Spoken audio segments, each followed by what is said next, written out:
السلام عليكم ورحمة الله وبركاته، أصدقائي وأخواتي ومتابعين ومشاهدين أفراد أسرة ملعب أفندينا في كل مكان. أهلا وسهلا بكم ووحشتوني. كل سنة وحضراتكم طيبين، عام سعيد علينا وعليكم بمشيئة الله تعالى، ويا رب يكون عام الخير والبركة والسعادة للجميع. خلاص شهر يناير بيحل علينا، خلاص صفقات يناير بالنسبة للأهلي والزمالك، وفيه مفاجآت مدوية. هنتكلم وهنقول عن صفقات الاهلي وصفقات الزمالك اللي مرتضى منصور اعلن من قبل ان مفيش صفقات في يناير. انا جايب الجديد النهارده لحضراتكم وبالاسماء وبالمراكز، وهنتكلم في كل شيء يخص صفقات نادي الزمالك وكمان صفقات النادي الاهلي. وعندنا كمان الزمالك بطل 2022. افرحوا يا زملكاويه واعلنوا الافراح والانتصارات. الزمالك اول الدوري والزمالك متربع على القمة.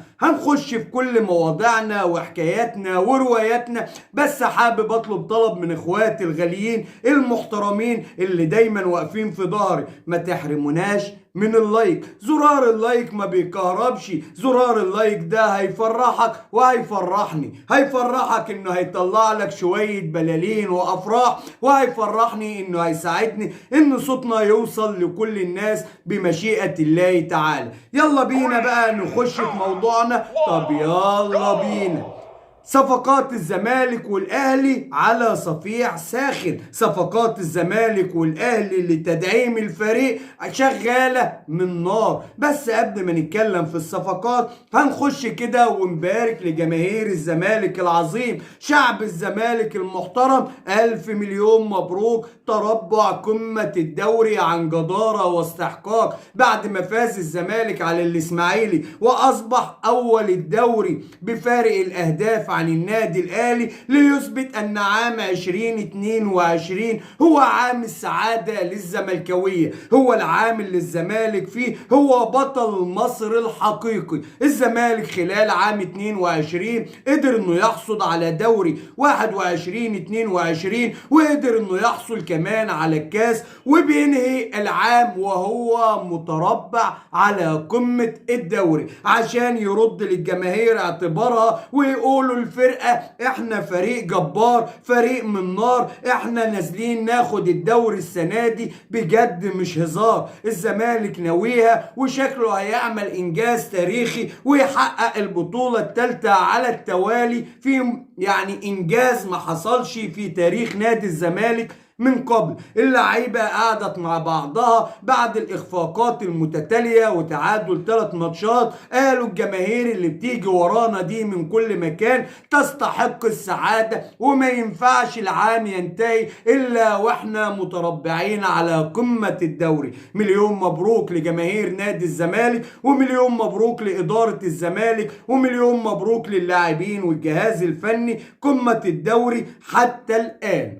نخش بقى في صفقات الاهلي والزمالك. صفقات يناير، الصفقات اللي المفروض هتقلب الموسم، الصفقات اللي جاية عشان تدعم الفريق. لأول مرة شفنا الزمالك بيلعب بمعظم صفقاته امام الاسماعيلي، وكان الشكل مختلف والاداء روعة ومتعة وفن وهندسة، والزمالك في يومها فتح الكلية لعب وفن ورجولية. فما بالكم بقى لما يكون في تدعيمات. طب هو الزمالك محتاج صفقات؟ ايوه الزمالك محتاج صفقات، رغم اختلافنا الشديد مع تصريح المستشار مرتضى منصور، الا انه من الممكن ان يكون التصريح ده للتمويه عشان الناس ما تغليش على الزمالك، وعشان الفريق المنافس اللي هو النادي الاهلي ما يشغلش فكره وتفكيره بالزمالك بيفكر في مين، ويقدر امير مرتضى منصور وكمان مرتضى منصور ان يتحركوا في سرية تامة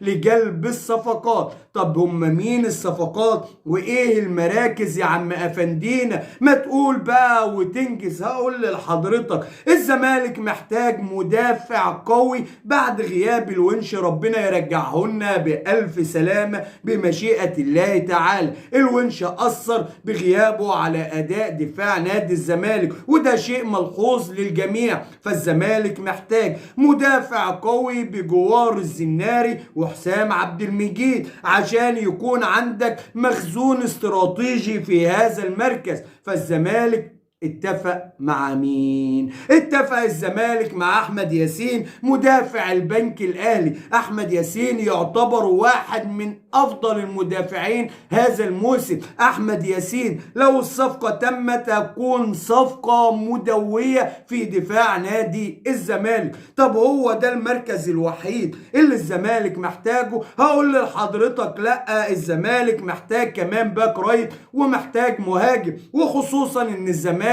عنده مكان فارغ بالنسبة للاعيبة الأجانب بعد رحيل زكريا الوردي. لكن هقول لحضرتك دلوقتي بقى على المفاجأة بالنسبة لجماهير نادي الزمالك. عبد الله السعيد زملكاوي، عبد الله السعيد الدون المصري زملكاوي. عبد الله السعيد اللي كان صفقة القرن في يوم من الأيام خلاص بقى زملكاوي رسميا بنسبة 99.9. يعني ايه يا عم افندين؟ يعني تم الاتفاق مع اللاعب وتم الاتفاق كمان مع نادي بيراميدز، وخلاص عبد الله السعيد هتلاقوه بالزي الملكي جنب اخوه وحبيبه دونجا اللي ارتدى الزي الملكي في الصيف. فعبد الله السعيد هيرتدي الزي الملكي هو كمان في يناير القادم. ادي اول صفقة تعتبر تمت رسميا، وقلنا ان تم الاتفاق مع احمد ياسين. طب انت قلت زكريا الوردي مشي، يعني معنى كده ان ممكن يكون في لاعب في نص الملعب. هقول لك مروان عطية نجم الاتحاد السكندري والخناقة الكبيرة اللي حاصلة ما بين الاهلي والزمالك على اللاعب قال كلمته وخلاص، وادى وعد شرف انه مش هيلعب في نادي في مصر بعد الاتحاد غير الزمالك. ان الراجل زملكاوي وحابب الزمالك وكان المفروض انه هينضم في الصيف الماضي، لكن الصفقة تعثرت ومروان عطية بنسبة 90% زملكاوي. افرحوا يا زملكاوية، صفقات الزمالك من نار. وفي مفاجأة كمان معانا، مفاجأة من العيار التقيل، مهاجم أفريقي سوبر السوبر هيكون هو العلامة الأبرز في صفقات يناير تعويضا لغياب زكريا الوردي اللي رحل عن النادي، واستغلالا للمركز اللي فاضل. الزمالك داخل في 3 لاعبين أفارقة سوبر السوبر عشان يدعم خط الهجوم اللي متأثر جدا بوجود سامسون وبوجود سيف الدين الجزيري بعد تراجع مستواهم الاثنين. فالزمالك هيدعم وبقوة. طب دي صفقات الزمالك.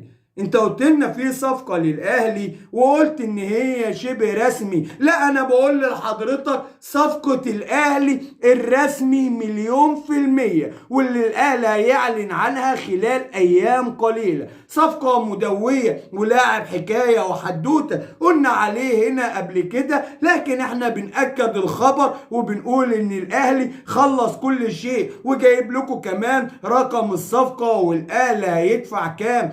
كريستو محمد الضوي نجم نادي النجم الساحلي التونسي خلاص رسميا في النادي الاهلي. واي حد هيقول لك غير كده قول له كل فشار، لان الضوي لعيب كبير، والضوي لعيب محترم، والضوي لعيب هداف. الضوي نجم النجم الساحلي التونسي ونجم المنتخب الاولمبي التونسي اللي لعب 6 مباريات السنه دي، احرز 5 اهداف وصنع هدفين. يعني لعيب تقيل ولعيب حكايه وحدوته، والاهلي مش هيدفع فيه كتير. ليه يا عم الاهلي مش هيدفع فيه كتير؟ ده انت بتقول صفقه سوبر ستار ولعيب بيطلع من رجله نار، يعني المفروض ثمنه غالي. هقول لك الغالي ثمنه فيه، بس اسمع القصه والحكايه. الحكايه يا سيدي ان كان في لاعب اسمه سليماني كولوبالي كان هرب من النادي الاهلي وراح النجم الساحلي التونسي، والنادي الاهلي اتحكم له بغرامه ماليه، ووافق النادي الاهلي على تقسيط الغرامه دي للنجم الساحلي التونسي، وكمان رفع القيد اللي كان حصل ايقاف قيد للنجم الساحلي، فبقى في علاقه محترمه. دلوقتي الاهلي اتفق مع النجم الساحلي هناخد الضوي وانتوا عايزين فيه كام؟ فاتفقوا على 800,000 دولار. 800,000 دولار هي تمن صفقة محمد الضوي. عفوا، ما انا زملكاوي واللاعب ده قلقني. طب ايه بقى؟ الاهلي هيدفع 800,000 دولار؟ هقول لك لا، الاهلي هيدفع 200,000 دولار فقط. ازاي يا سيدي؟ هقول لك، مش لسه قايل لك دلوقتي ان في غرامه على سليمان كولوبالي اللي النجم بيقسطها للاهلي؟ فالاهلي قال لهم ما نشيل ده من ده ويرتاح ده عن ده وبلاش التقسيط ونتكلم في الماضي. ايه رايكم نخلص الصفقه دي وندفع الفلوس ما تدفعوش بقية فلوس كولوبالي؟ يعني ايه؟ يعني هندفع لكم 200,000 دولار ويبقى كده فلوس كولوبالي خلصت وخلاص، وانتوا ترتاحوا من القسط والدين اللي عليكم، واحنا كمان ما ندفعش اكتر من طاقتنا، ويبقى اللاعب عندنا واللاعب ابننا، واللي عنده الضو زينا نقول له يا عمنا. والف مليون مبروك لكل جماهير النادي الاهلي، صفقة من العيار التقيل. محمد الضوي لاعب تحت السن بس لاعب جبار، لاعب صغير سنيا بس امكانياته من نار، لاعب لسه يعني نقول عليه ناشئ او شاب ونجم منتخب اولمبي، بس لعيب في الملعب بيطلع من رجله ومن نار ومن راسه نار. الف مليون مبروك للاهلي محمد الضوي، والف مليون مبروك للزمالك عبد الله السعيد. وان شاء الله هنجيب لكم كل الاخبار الاكيد. ولحد هنا بتنتهي حلقتنا، ويا رب تكون الحلقه نالت اعجابكم، ويا رب نفضل دايما عند حسن ظن سيادتكم. واللي لسه ما عملش اللايك يا اخي فرح اخوك وادعم اخوك باللايك، واللي لسه ما اشتركش في القناه فضلا منك وليس امرا اشترك في القناه وفعل زر الجرس عشان يصلك كل جديد وتكون واحد من افراد اسره ملعب أفندي.